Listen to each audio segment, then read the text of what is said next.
Hello, everybody. It's Monday, July 3rd. We've got Chapo coming at you. I hope everyone is having a wonderful Independence Day weekend. I am broadcasting to you now from an undisclosed location in the North Woods of Wisconsin. And I'm happy to report I have fully adopted the beautiful boater lifestyle, and it's going great for me. Touch jet ski. That's what I have to say. Anyone who's worried about, there's riots in France, there's massacres going on in the West Bank right now. The air is not breathable in many major American cities. But you know what? Just get on a lake. Get on a lake. Just get in a boat. It's fucking wonderful. Get lake filled. Yeah. Lake. And by the way, I know we've been talking about bogus health cures, but I got to say, I've discovered a new one. Lake water. I know we support drinking soda on this show. If you drink bottled water, that's literally the worst thing you can do to your body. But I've got news for you. Lake water has all of the nourishing minerals that your body needs and microorganisms that detoxify the cancers in your body and bloodstream. I mean, yeah, it's got those, bacteria that eat brain, but like they also eat toxins, They eat brain Take tumors. the good with the bad. No, Matt, I've been living the supper club lifestyle up here. Went to a fish fry on Friday. Oh, love a supper club. Doing some gambling. Little like scratch, sort of like it's like a slot machine, except it's just individual business cards, and you just like lift up little things and see if you won. I bought a round of drinks for everyone at the bar yesterday because I lost the dice game. It's God's people up here. Like I said, I hope everyone else's vacations are going splendidly. But let's get into it for today. We got some Supreme Court rulings. We've got Twitter continues to circle the drain, and we've got some more fun from DeSantis world. Where to begin today? Let's start with the Supreme Court. Got a number of decisions over the weekend, basically axing affirmative action, student loan debt relief, and what was the last one? Oh, yeah, and it's legal to discriminate against gay people if you have a business. So Supreme Court continues to deliver. Just quoting from Biden here, this is not a normal court. Seems pretty normal to me. It seems like they're doing exactly what they're intended to do. But yeah, where do you want to begin with this? Felix, I like your comment that like every Gorsuch ruling on most issues is like it's legal to cut off the hands of an employee for doing time theft. But anything to do with a reservation, he's like, I'm issuing this ruling from occupied Ojibwe lands. Yeah, I'm Neil Gorsuch, he, him, on occupied Piscataway land. I always felt like affirmative action as it was done in America was just like a halfway solution that to kick the can down the road, Not that whatever replaces it will be like any better or like help people anymore, but it's the end of sort of like a vestige of caring about something, right? Yeah. I mean, it started off as a halfway gesture, and by now it's just so that universities can tout their diversity to students. Like that's it. It's promotional material. Yeah. Will we finally stop getting those articles where it's like, I have a 3.9 GPA, but I had to go to Penn State instead of Harvard. Can we finally I had to go to Cornell instead of Brown? Yeah, holy shit. Not only do I think we will not see the end of that genre of op-ed, I expect to see even more of them, because when the same half-wit kids still don't get into the Ivy Leagues, they're just gonna, I don't know, like it's like what happened here, like in Stuyvesant in New York City, which is like the elite public school. It's like everyone was fine that there was like 0 black students in that school until Asians just were like the majority of each matriculating class. So white parents are just going to get mad at Asian kids for taking their spots at schools. And also, like, I would imagine anyone who's not white at an elite university, it's not like people will think they got in there because of merit now. I think they'll just be even more put upon as some sort of undeserving minority. Well, Roberts gave him an out in the ruling where he says you can still consider race as it impacts an individual student. And, you know, since they don't really have to say how they make their decisions anyway, that gives them all the leeway to do what they were going to do anyway. All this ruling really does is ring the dinner bell for lawyers so that all of these aggrieved white kids can now sue. And it'll just be a constant lawsuit festival. That's going to be the outcome of this. Well, at least they'll finally spend the endowment. I mean, that would be awesome if they just like got just bled out completely. I mean, that would be the ideal outcome for all Ivy League colleges to be destroyed. No more college would be. Yeah. I mean, that amazing. That is the dream. Yeah. I mean, I guess like the thing that people are pointing out is like to do this and then preserve legacy admissions seems really hypocritical. But yeah, like our line, the official party line of Chapo Trap House is no more college. Nobody gets into college. Zero admissions to any college in the country. It's going away, folks. Until these kids learn how to party and stand up to the crusty deans. I guess the other rulings were student debt relief. That's been axed, and I guess the only thing of note to that is that like Biden and his administration never wanted this to begin with, and that's why they shucked it to the Supreme Court. This is only going one way. They're not broken up about that. Well, I mean, I don't know about that because doesn't that seem like sort of too many steps if you don't want to do something if you're a Democrat? Like usually if a Democrat doesn't want to do something, they just don't do it. And they're like, oh, the Senate is fucked up. Parliamentarian.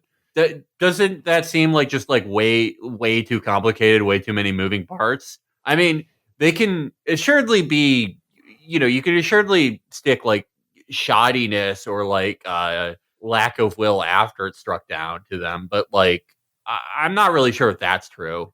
Possibly. I mean, I don't know. I mean, I think I read something that was like, I mean, they could have done this in a way that it wasn't tested in the courts. I don't know. I could be full of shit though. I'm on vacation. Fuck it. I guess like I have worst... no idea. Again, no, thank you. They're not going to. They're not listening to me one way or the other. Yeah. I guess like the worst of these decisions by far though is the one that allows businesses to discriminate against gay people for religious reasons. I mean, for a lot of reasons, but like I guess like of note is that there was like absolutely no real case to be tried here. This is just like people who created a fake website that didn't even get like a single gay person wanting them to design a web page for their wedding, and then use that as like standing for this spurious lawsuit that allows businesses to discriminate against gay people. Yeah, it's pretty wild. They just made this complete Potemkin website. Yeah, the idea that they're standing there is pretty wild. And especially considering that like standing is how they've used standing to like corral the number of people that can like get a case before the Supreme Court. Like it's a good way to sort of nip in the bud anything before it even gets to the court. So the fact that they've granted standing to these fucking clowns is pretty funny. I mean, probably like a premeditated thing, wouldn't you imagine? Yeah, absolutely. I mean, like, yeah, like I think they have like this is how they do now. They just like they create these fake cases that then they just put them on rails to get in front of the Supreme Court to do exactly this. But I guess like I want to say like they're all bad decisions. They're hardly surprising. We can expect more of them in the future. But please take to heart that there are some blistering dissents from Elena Kagan. I'm reading from Jamel Bowie in the New York Times. But I don't want to discuss Robert's majority opinion as much as I do Justice Elena Kagan's dissent. Kagan wrote something unusual. She didn't just challenge the Chief Justice reasoning. She questioned whether the court's decisions was even constitutional. What? Wow. The Supreme Court is unconstitutional. You heard it here first, folks. If she was serious about this stuff, she would show up to the next Supreme Court hearing like Reverend Toller and fucking First Reformed. That she wouldn't bitch out a revolutionary change in the court overnight. Instead, she'd rather just issue blistering dissents. Oh, I'm sure they're terrified. Well, I mean, let's listen to this from a little further. It says here, from the first page to the last, today's opinion departs from the demands of judicial restraint, Kagan wrote. At the behest of a party that has suffered no injury, the majority decides a contested public policy issue properly belonging to the politically accountable branches and the people they represent. She continued, that is a major problem, not just for governments, but for democracy too. Congress is, of course, a democratic institution. It responds, even if imperfectly, to the preferences of American voters. The court, Kagan concluded, exercises authority it does not have. It violates the Constitution. To which I say, good. I'd like more people to violate the Constitution. Can we please, in addition to colleges, can we please also get rid of the Constitution? Let's do it. But yeah, Supreme Court stuff. Like I said, hardly surprising there, but we can expect more of this. the role of Roberts has become a big focus of a lot of the writing about this and the sort of balancing act that he's trying to accomplish. Because like the Supreme Court recently did not they ruled against the like racial gerrymandering in one of these states that like seemed to uphold certain voting rights. They did not go ham on the independent electors platform, which would have basically changed the way all elections are run. We've talked about this before. It would basically allow like state officials to just like decide who wins their state. They chose not to go a whole hog on that, but then they deliver this way. So like Roberts continues his sort of like, as we call it, preserving the legitimacy of the court through this sort of like give with one hand, take with the other sort of approach. Right. He's I mean, it's a balancing act. He's depending on how things are going that month, like news cycle wise. Yeah. He'll like if it really seems like people hate the fucking court, like the long term status quo is in danger, then he'll give you like some sort of like pre 2000 status quo, or like a regular decision, something that like preserves the administrative state or just the regular way of doing things, right? But if it seems like the heat is off a little bit, he has to throw some bones to the right majority of the court, right? Yeah. Well, I feel like it's not who's mad at the court is not equal. I don't think he actually gives a shit if like there's some ambient distaste for the court in the population at large, because what are they going to do about it? I think he is genuinely concerned about making Democratic lawmakers get to a point where their continued existence, their continued ability to, draw off of the public teat is somehow threatened. And he knows, because they actually have the power theoretically to do something about the court's influence. So he's happy to do the stuff that they don't really care about, which is anything substantive, because it doesn't matter. It's more stuff to fundraise with. Dobbs was a huge gift to Democrats in that respect. It's helped give them a lease on life that they would otherwise not have. They don't care about stuff like that, but things like the Voting Rights Act one and the independent state legislatures one, that directly impacts Democratic lawmakers who actually could do something independent of any public opinion, which is amorphous and unshapable and undirectable anyway. But at the same time, like, this wasn't even in the conversation for Democratic lawmakers until Dobbs. And obviously you can make the argument, correctly so, that like there probably never was the will within the party to actually do something. But the fact that it was like something that was discussed more than it ever was before really forced them into a position where they have to throw some goodies away towards the Democratic side. No, but I think you're right, Matt, in terms of like preserving the ability of Black people to continue voting in states of this country where like the Democratic Party very much relies on them. I think you're right. Like if the court can remain a bulwark for Democrats continuing to be a political party that can win office in this country, then like it's like one hand washes the other. Whereas like ending affirmative action is a huge boon to the right wing. They've been trying to do this for years, but like whether Black people can go to college or not doesn't really like affect Democratic lawmakers one way or the other. Like, I mean, like their bread's still going to be buttered, so they can give that goodie away to the right, but not allow like purely racial gerrymandering in southern states, because you're right. Like if the Supreme Court, if they're all that stands in between, like whether Democrats are even allowed to run for office in like half of the country, then they will be more reticent to criticize the court or question its legitimacy or of its rulings. And like they didn't even have to take up the independent state legislature deal. Like they did that intentionally to knock it down and to get a little bit of juice and a little bit of ink for being reasonable, and reminding the Democrats that that they're still going to protect their basic interests, and so that's not worth the danger of really going after their legitimacy, which they're clearly terrified of doing, because they don't think that they have the horses, even if they wanted to win any kind of real power struggle in this country.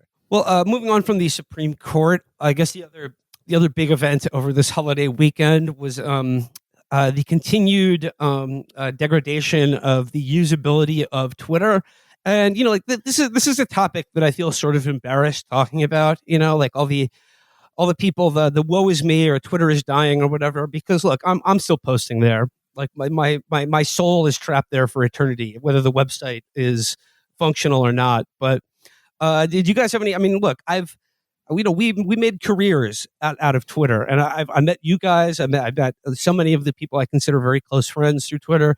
But do we have any thoughts about Twitter circling the drain, or is this just are we going to Blue Sky now? I mean, I've been posting over there, but I think it's the funny part about this story is like the idea of like limiting how many tweets you see a day. It coincided exactly with the day $1 billion bill to Google was due for cloud hosting. Right. I've been reticent to call anything like a definitive sign of the end because, I mean, what is the story of American internet services except like it doesn't matter how bad things will get. Where else are you going to go?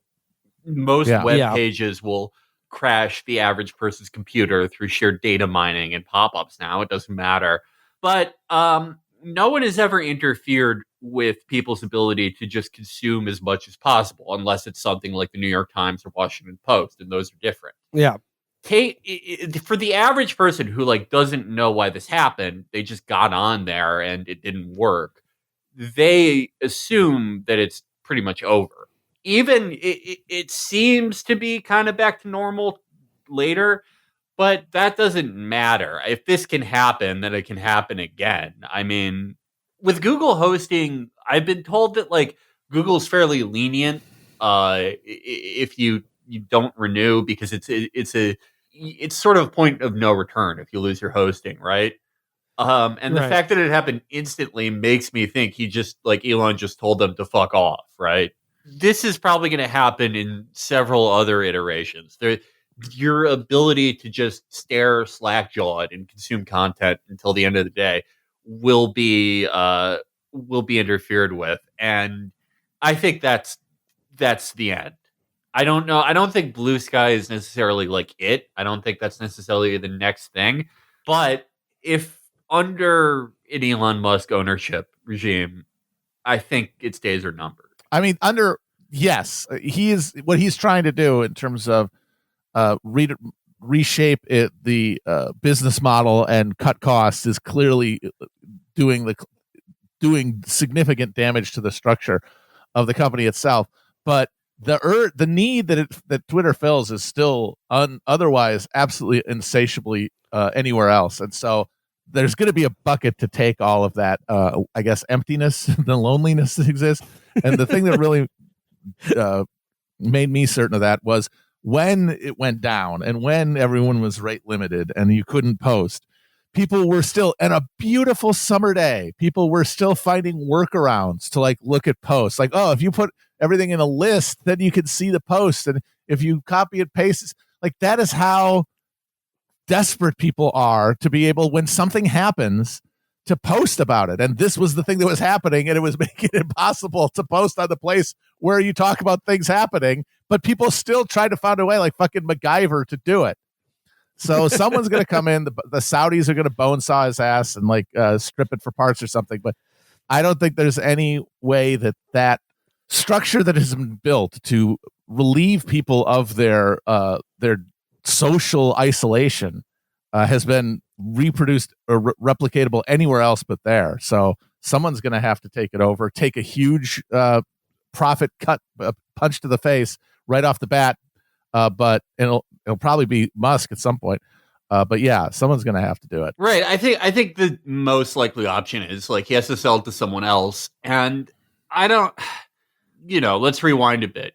You were forced into buying this thing, the thing that everyone always forgets, that he has successfully made people forget that he did not want to do this.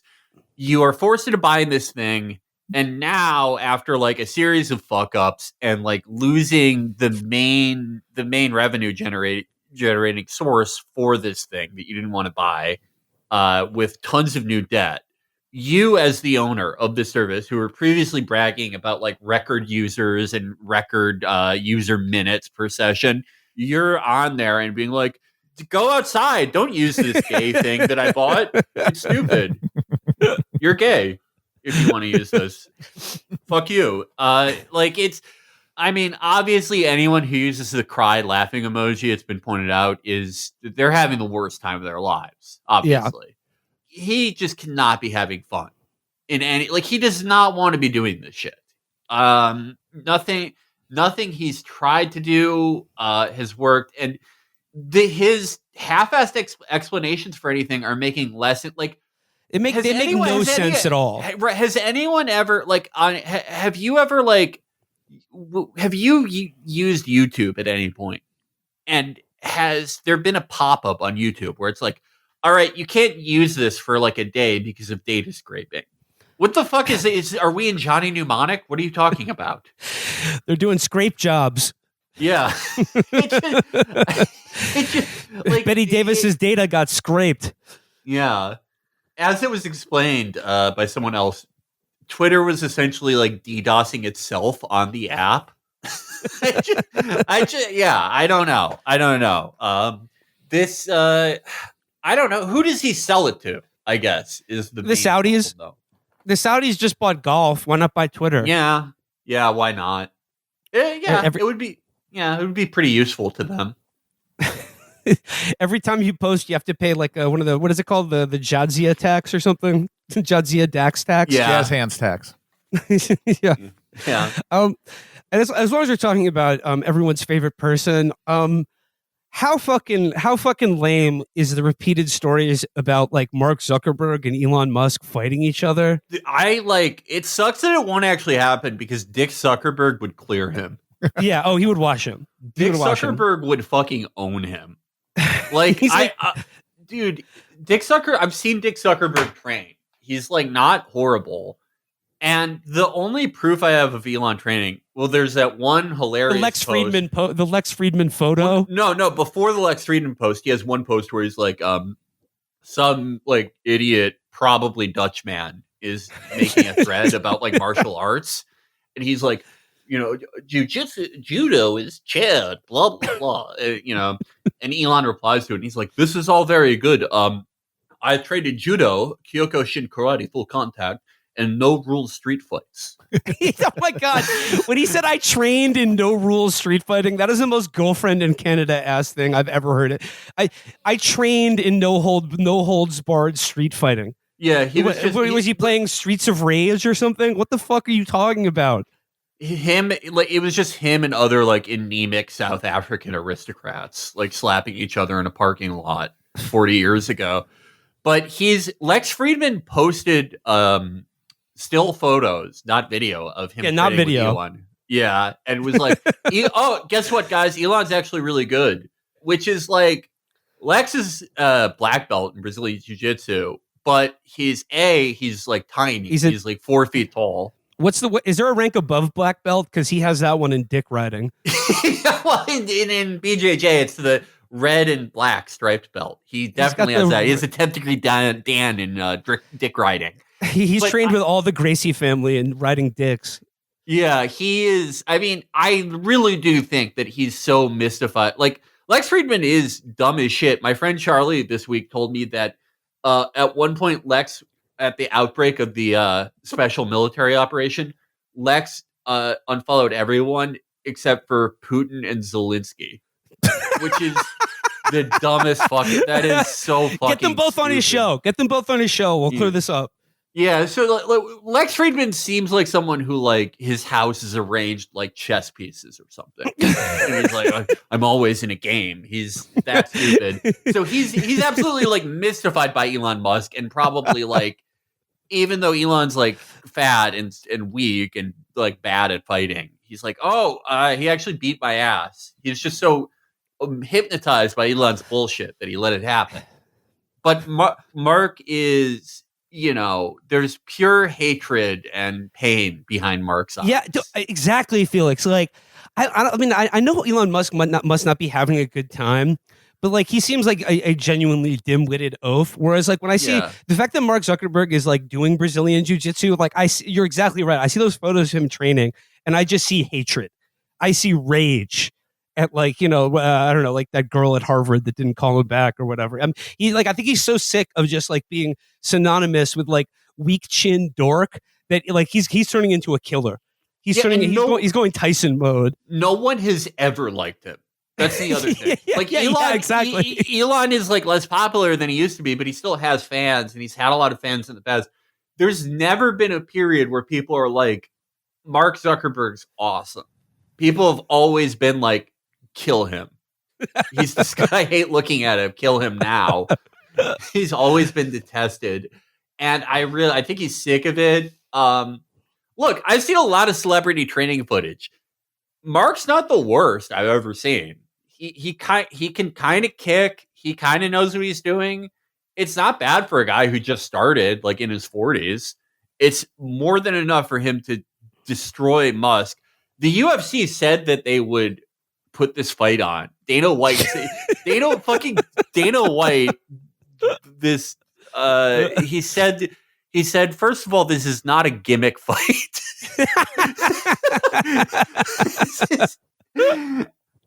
This isn't like Japan. This is a real fight. But isn't that like when Mickey Rourke does a boxing match with like a 70-year-old homeless man in Russia? Yeah. I mean, this isn't a joke, folks. Gimmick fights in MMA, the UFC has put a few of them on, but they were more commonplace in Pride, which was the UFC's biggest competitor in Japan. And Pride, like the UFC's gimmick fights, I think are stupid. They're very low imaginations. It was stuff like, we're gonna have CM Punk fight like a 4-0 guy. Like, oh my god, can a pro wrestler who's 40 fight? No. We're gonna have James Toney, the heavyweight boxer and light heavyweight boxer, fight Randy Couture, a former UFC heavyweight champion. Oh, I wonder how the guy who has never had a single MMA fight, I wonder how that's going to go. Yeah, but it's like he's only ever used his hands. Yeah, he's going to get taken down instantly, and arm triangle choke. Well, which is what happened. But when in Japan, when they had gimmick fights, they were awesome because the gimmick was always like fat guy versus homeless guy, actor versus alcoholic, just like schizophrenic versus guy we fooled into coming here. It was the closest thing you could get to the real life version of the History Channel's Deadliest Warrior. Yes. Yeah. Or Gladiator match. They were great. They had legitimate fights and they had those fights and they were awesome. But Dana hates that because he's like, they made a mockery of the sport by having a former NFL player fight a 4'1" Japanese guy. And it's like, no, that's what the sport should be. Then he's like, who'd win it when they get a step in the octagon? Mark Zuckerberg or 1,000 ducks? It sucks if this won't happen though. That's really what's sad. Well, I agree with you, Felix, that Zuckerberg would absolutely wash Elon Musk. But here's the thing: I'm breaking down the tail of the tape. The only thing I think Zuckerberg might run into a problem with is like, how do you get like a lock around or your arms or legs around Musk's like enormous trunk of his torso, like just how wide and sort of large his whole upper body. And I don't mean large in like a jacked way. I just mean like his abdomen is very just disturbing to look at. You're joking, but that is literally, there was an undefeated. This isn't in MMA, but this is in Greco-Roman Olympic wrestling. There's a guy, what was his name? Alexander Karelin. He was this undefeated Russian Greco-Roman wrestler. He looked like he was out of a comic book. He was a Rob Liefeld illustration. He was terrible. He was like fucking undefeated. He was so fucking good and so strong. And he would pick up these guys who were like 300 pounds by the time they rehydrated and just throw them just through the air like they were ragdolls. His streak came to an end when he went against Rulon Gardner, who was the American guy, the American wrestler, later ended up on The Biggest Loser, World's Biggest Loser, a very strange life, Rulon Gardner, for a lot of reasons. He dropped out of World's Biggest Loser. I remember watching that season. He went home halfway through the show. Well, he lost like 50 pounds in a week because he's a wrestler and could cut weight, and then was like, "Fuck this." But and then he gained it back. He gained it back, and that's why he went home. Really weird, really tragic life, Rulon Gardner. But Rulon Gardner was able to beat Karelin because Karelin, his famous move was the Karelin lift, where he got behind you and like did sort of like an S grip and threw you. He could not get his arms around Gardner's American gut. That is, so there's some precedent towards that. But Musk does have those really unnerving, gross little legs, and if Mark could just get a single leg and probably drag him to the ground. You remember like when we were kids, there was that rumor that Marilyn Manson got his lower ribs removed so he could suck his dick. I think Musk got about 6 extra ribs put in to stop him from sucking his own dick. Yeah, he looks like he swallowed a bird cage. That picture of him on the boat is it's not good. How do you look like that? What happened? That's not how a human body looks. It's like because it's not like the normal way that like I get fat. You know what I mean? It's odd. It doesn't add up. It's like if he was eating 3,000 calories a day, but only those weird like zero sugar candies that are like plastic. It's like if you got all your calories from things that your body can't digest.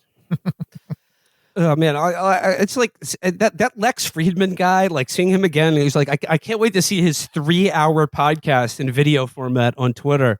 But I gotta say, the more I hear about talking Lex this, Lex that, no, he's the goofus to Lex G's gallant. Yes, Lex G is the true Lex. He is the true thought leader, and I don't want to hear anything about Lex Friedman until people properly put some respect on the name of Lex G. Lex Friedman is, that is. It really is a huge black marker against the nation that we made that guy famous. He's like, what is his deal? He's like an MIT guy that like stupid people think are smart. Yeah. Well, he's an MIT guy, and he'll have a podcast where he'll have like Alan Dershowitz on, and then the next episode he'll have on like his victims. Yeah, his victims. His alleged victims. And be like, see, I'm nonpartisan. I cover every side of every issue. Like the Zelensky-Putin follow strategy. Yeah, he had Kanye on, and Kanye was like, Jews evolved from snakes. There was a serpent 1 million years ago, and all Jews came from it. And Lex was like, I don't think that's true. Let's look that up right now. And that's what kind of show it is, basically. And I don't even think he's really an MIT guy. I think he calls himself that, but he just like showed up in a classroom one day and like they talked until they made him leave or something. Or he did like an extension class, like how to eat an orange. He's a research scientist at MIT. I think he's probably like the lowest tier of research scientists. Like he's the guy, like people send him to like print stuff out for them. But like the MIT name is enough such that like Joe Rogan listeners can hear it and be like, oh, this is Joe's like smartest friend. This is Joe's in-house scientist. I think smart guy that does like combat sports is a very effective way past a lot of people's defenses, because you're like, oh, a smart guy who's also a jock, like that must be the coolest person in the world. They've ruined combat sports. Like 10 years ago, when you went into like an MMA gym or a Muay Thai or BJJ gym, even if you got good at it and you could beat up like 99% of like normal people who had never trained in any like fighting art or anything or done any sport, you did know that this was like a nerdy and antisocial pursuit. But now like gyms are filled with people who are like, I'm doing this so I can get better at my MBA classes. I'm doing this to be a better consultant. No, I mean like fighters should be like our favorite MMA guy. Who's the guy who blew a drug test and said it was because the goat he ate was laced with cocaine? I think that was Pequeno, Alexander Nogueira. It should be guys like that, and like Mike Perry. Yeah, Platinum Mike Perry. Yeah. No, I miss MMA should be filled with like people who they have the personalities that you imagine a sellsword would have had 600 years ago. Not like this self-improvement crap. Yeah. Moving on. I know I've said to you guys in the past, maybe I've said it on the show, but like in surviving some of the doldrums of the news cycle, I have said that I think our show should send a gift basket to the DeSantis campaign for how fucking clutch they've been coming through, so providing us with material for a year before over a year before the next election. But have you guys been following the latest dust up in DeSantis world involving I don't know, like the DeSantis men, like these virginal creeps that populate his campaign? The latest news is that basically one of the young DeSantis men has been outed by Breitbart. It's like a Trump DeSantis flame war over the release of private messages in which this guy was just saying, Jews can, just saying like pretty standard conservative anti-Semitic stuff about, we can't trust Jews and shit like that. But just the fucking begrieved way that this guy is crawling on the cross now about they released my personal messages, and it's just like, I don't know if you've been following this, but I don't know what exactly these two sides are disagreeing over here, because who's more racist? Is it the Trump people are saying that this is out of bounds or something like that?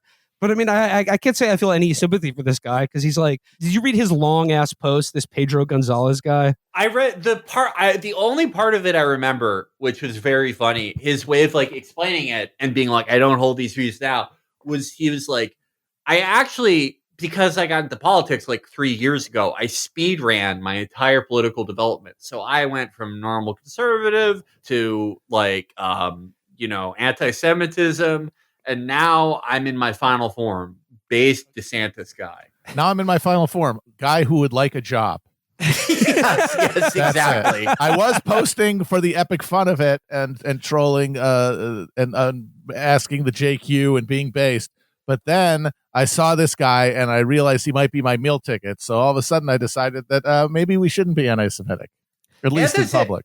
Anti-Semitism aside, it's that can... Some people think it's bad. Some people think it's good. I'm not going to tell you what to do in your group chats. That's your business. But worse than that, worse than any prejudice, Pedro Gonzalez broke the primary rule of group chats. He was constantly sending his own tweets to have the people there gas them up. Juice this. Yeah, he was doing it under the guise of look, this is how you should talk about Jews. But really, he just wanted engagement. That's really what was going on, because I saw a few screenshots where he's look at this post. This is how you take on Jews. See, I named 2 Jewish neocons and 1 guy who isn't Jewish. And that gets people thinking. But it's really, you just want the guy with the most followers in there to retweet you. Yeah. Pathetic. Very skeevy. Yeah. Pedro halfway. He's playing Pedro. But once again, though, I think this is a real telling example of the difference between Trump and DeSantis world. Because we've talked before on this show about the shooters Trump has, which are all Bernard Kerik, cops who have gone to jail for smoking crack, just corrupt attorneys of every stripe, people with no souls or conscience. And then compare that to this dickless asshole who says, I'm just going to read here. It says, a response to the controversy about me. The golden rule for surviving controversy is don't apologize, but I am faced with a Gordian problem, a knot connecting the future to the ox cart of the past. The dilemma is this: you are never supposed to apologize. The people sticking their necks out to defend me deserve an explanation. So it's okay, well, here comes the apology. What a fucking pussy. Yeah, the Gordian problem. That's not what a Gordian knot is, you fucking dickhead. Wait, Felix, I know you didn't read to the end of this post, but I just want to read the last paragraph. It says here, I am glad this happened. I also don't expect Trump's people to stop trying to tie my future to who I was yesterday when I was ironically closer to them. And his future, the Gordian ox cart of the past, this was a year ago. These posts are from speed running though. You're forgetting he's on Adderall and he's on the internet, so time dilates around him. He's Pedro the Hedgehog. Thinking about the internet stuff. He's been thinking about politics on the internet for a normie hundreds of years. Pedro the Hedgehog was just speed running politics until his posts about Jews came out, and then all the golden rings flew out of him, and he was like, time to start again. I saw the only other time I saw this guy before. He was arguing with a Trump groiper. And the Trump groiper was shut the fuck up, you should be deported.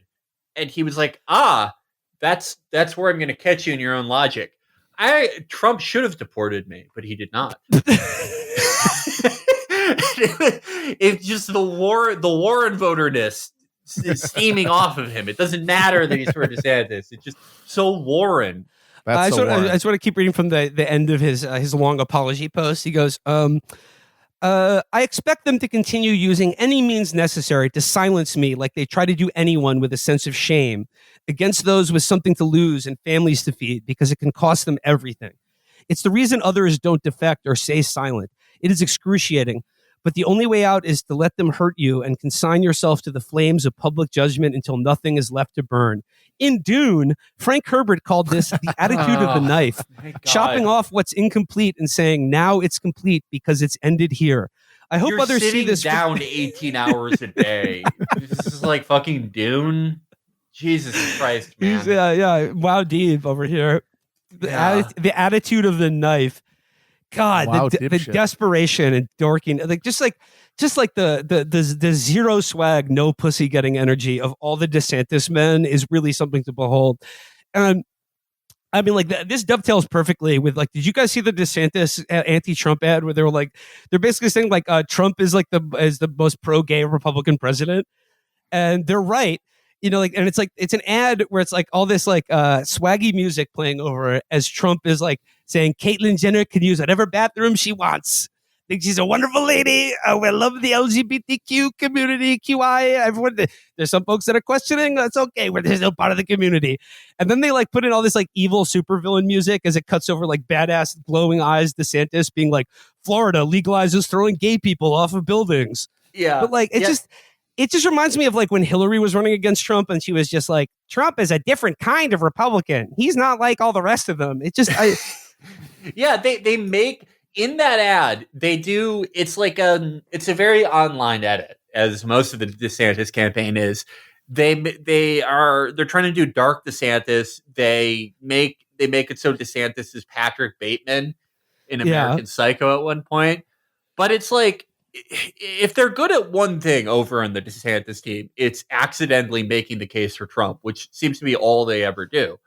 This ad's perfect because if you watch this ad without knowing all these signifiers, these very online signifiers, your takeaway is like, Trump is fun, DeSantis isn't.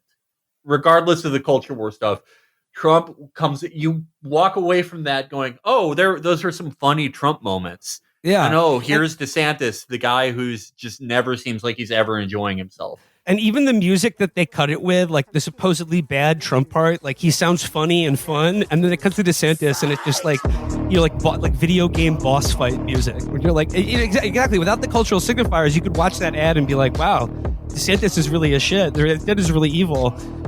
Better vote for Trump. But like, you know, it goes to the thing that's like, what is this Pedro guy apologizing for? Because I know he's like now a Trump apostate, but isn't DeSantis just trying to be more Trump than Trump? Isn't he trying to be more racist and anti-gay and anti-Semitic than Trump is? Well, you can't. You're still required to cover it up a little bit, depending on the power of the constituency that you are defaming. So you have more leeway with gender stuff than you do with racial stuff, and you have more leeway with racial stuff than you do with anti-Semitism. Anti-Semitism, you have the least leeway to publicly come out with. And since that was the bulk of the stuff that his former DM partners leaked, he had to do damage control, because no one is allowed to just bring up the Jews yet. It does highlight the impossible position that DeSantis is in, because, you know, as you ask that, like, what is DeSantis trying to do? And I thought for a moment, and you're right, it's like he's trying to both be more Trump than Trump is on the cultural stuff, right? He's trying to say, I go farther than Trump ever would, but at the same time making the case that he's more normal than Trump. He's going in opposite directions. Both these things cannot be true. And it's just like, he can neither attack Trump that well without like spitting on himself, without cutting off his own nose, nor can he really make the case for the existence of his candidacy without contradicting himself.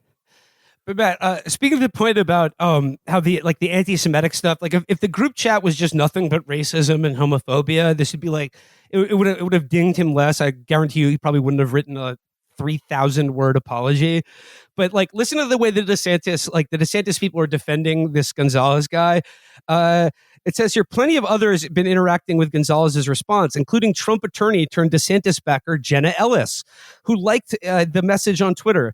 The article sadly reads like a liberal hit piece. Gays Against Groomer founder and DeSantis supporter Jamie Mitchell added in a reply, pulling the anti-Semite and racist card is standard leftist practice. I'm Jewish, and even I recognize the issues and problems elite Jews cause, which give all Jews a bad name. They're scared of you. Keep up the good work.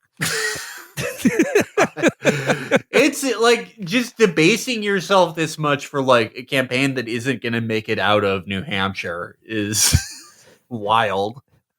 I'm just like, I just love how fucking pretentious this apology is. Listen to this paragraph. The true exit to the cave, if there is one, is finding meaning in those small spaces untouched by the shadows of politics where light breaks through. For me, that was growing into fatherhood and learning to live through my kids. Learning to live for my kids. It is a long work in progress, but I'm trying, which is also why I could no longer countenance Trump and decided to quit his party for good. I'm sober now for 3 whole months. One accomplishment that you helped me with. Hate me today.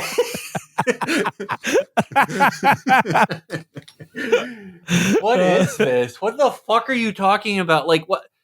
There is just such a strong assumption that everyone reading this wants to know about his life.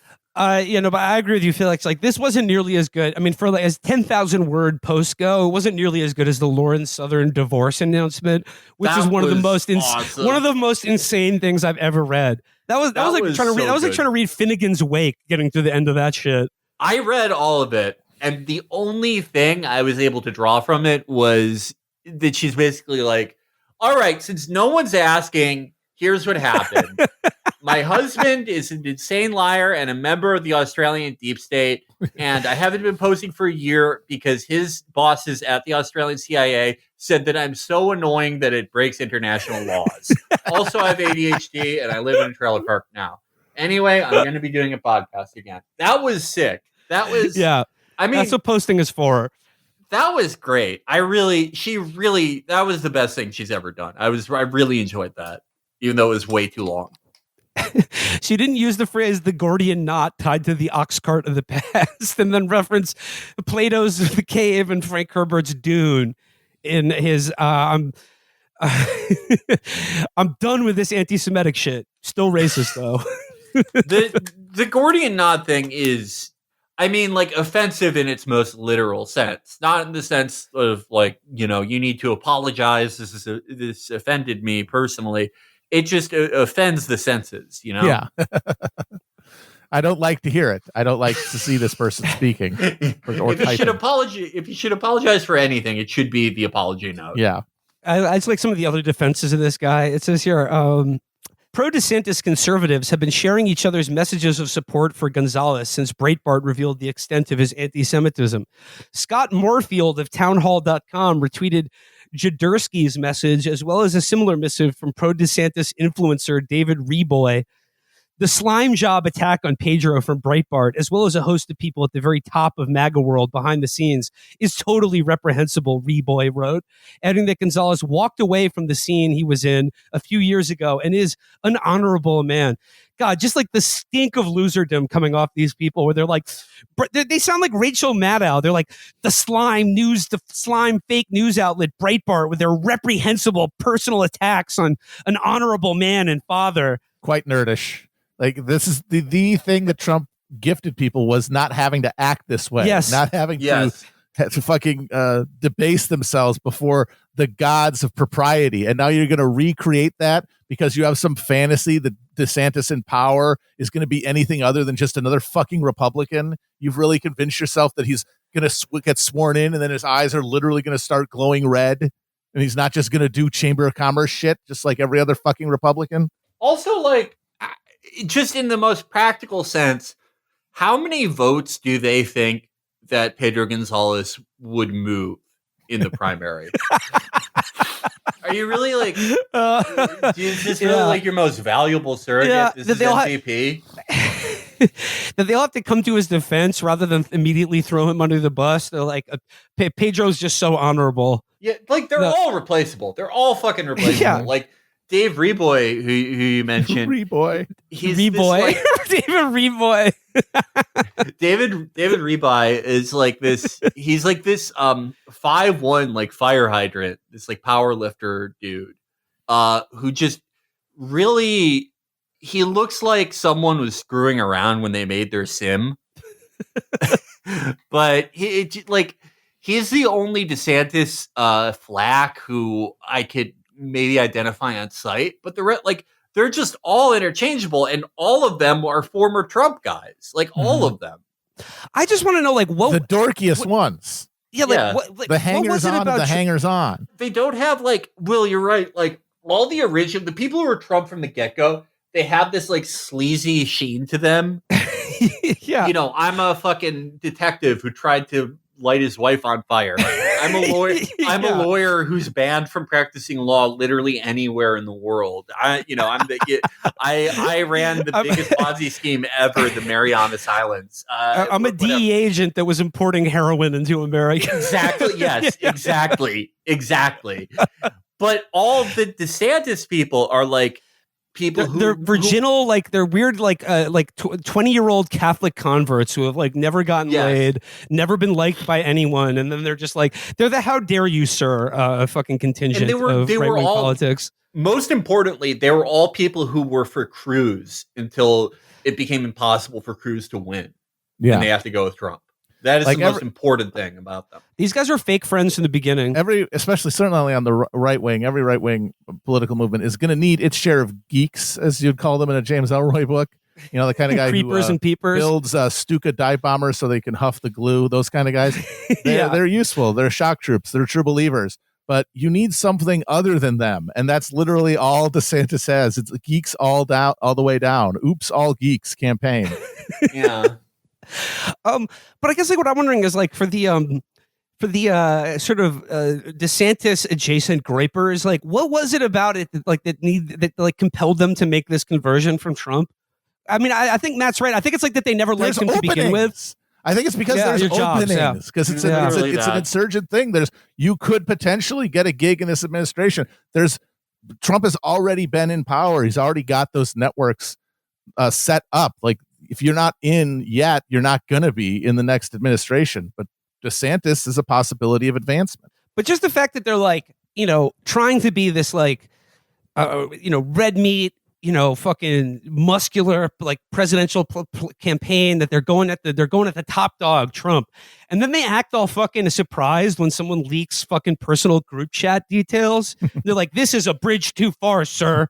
This kind of sleazy journalism won't stand." And it's just like, dude, if you come at the king, you best not miss. You best delete those fucking JQ posts from the fucking group chat, or make sure that you got real hitters in the DMs when you're spitting that kind of shit.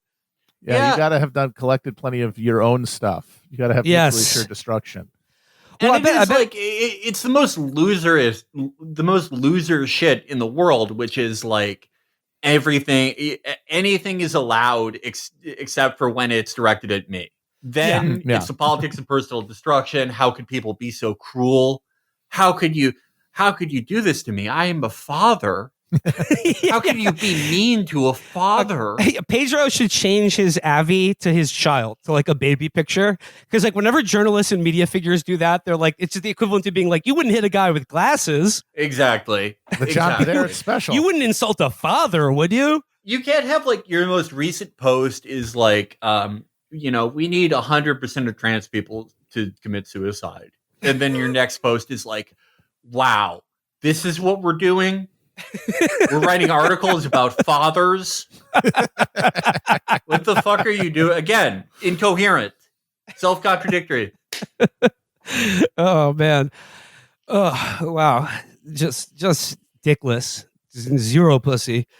I guess as long as we're talking about fathers and sons, I suppose we should go out with the entertaining news story of yet another video of Hunter Biden smoking crack, but this time he's in a car driving 170 miles an hour.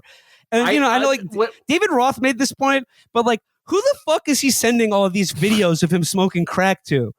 Like, and Matt, you said it. Why can't he just like snort coke and do smoke drugs, crack? man. But, like, just be in the moment. Do drugs. But like, it's not cool to like emphasize all the drugs you do. That is cringe. You're just supposed to do the drugs. I think he's like an Iranian filmmaker under house arrest who just makes a movie about him smoking crack all day, and he's like, I'm standing up to censorship. Do you think that this is another case of like he's an annoying member of a group DM? Yeah, crack smoking. Yeah, crack smokers united. That it just like he's sending posts of him smoking crack, being like, "Juice this." Yeah, let's get this out there. It is. Let's get some engagement on this one. It is baffling. Like I don't know that anyone in the history of crack smoking has ever recorded themselves this much. Besides, like, I mean, it wasn't crack; it was heroin. Adebisi is the only other guy, and he was doing heroin. But I mean, in terms of the realm of hard drugs. Well, yeah, Fear and Loathing in Las Vegas now. We were somewhere around Barstow when the crack began to take hold. 170 miles an hour. Skirt! Just whipping. Jesus Christ. Yeah, and your fine motor skills, not as good as you may think they are when you're on cocaine. Well, in his defense, those are separate videos. The smoking crack and then driving 173 miles on his way to Vegas are separate videos. But okay. you kind of have to guess, maybe unfairly so, that he was perhaps had just used crack during the drive. I mean, is that unfair? Is that an incorrect assumption to make? Yeah. See, I wasn't aware of that though. I was only showing the fake news headlines that they were like Hunter Biden smokes crack driving a car at 170 miles an hour, and I was like, damn. No, that's how the fake news lies. They take two activities that are fine to do on their own and combine them. Yeah, but yeah, it's just like, I mean, I don't know. I guess like he is the eldest millennial, Hunter Biden, because like you're right, he can't just like be a fail son drug addict. He's got to like document every second of his life and share it with his lawyer and friends. Like, hey, check out this Red Hot Chili Pepper song. They're like, Hunter, you're due in court. They're gonna hold you in contempt. Yeah, give it away now. I feel like more than the Chili Peppers, I feel like I know so much more about him when he sent the 21 Savage song. That told me so much about him, that there's this like attempt to still be the classic elder millennial thing, to be young forever. Yeah. He wants to like just stop at like 33, nothing past that. I get it. Jesus Christ. I get it. It's the correct age to die, 33. Yeah. And his father was pretty influential too. All right, let's wrap it up here for today. I got more jet skiing to do, but before I go, I would just like to remind our friends in Canada that our shows in Montreal and Toronto on August 17th and 19th, just coming up next month.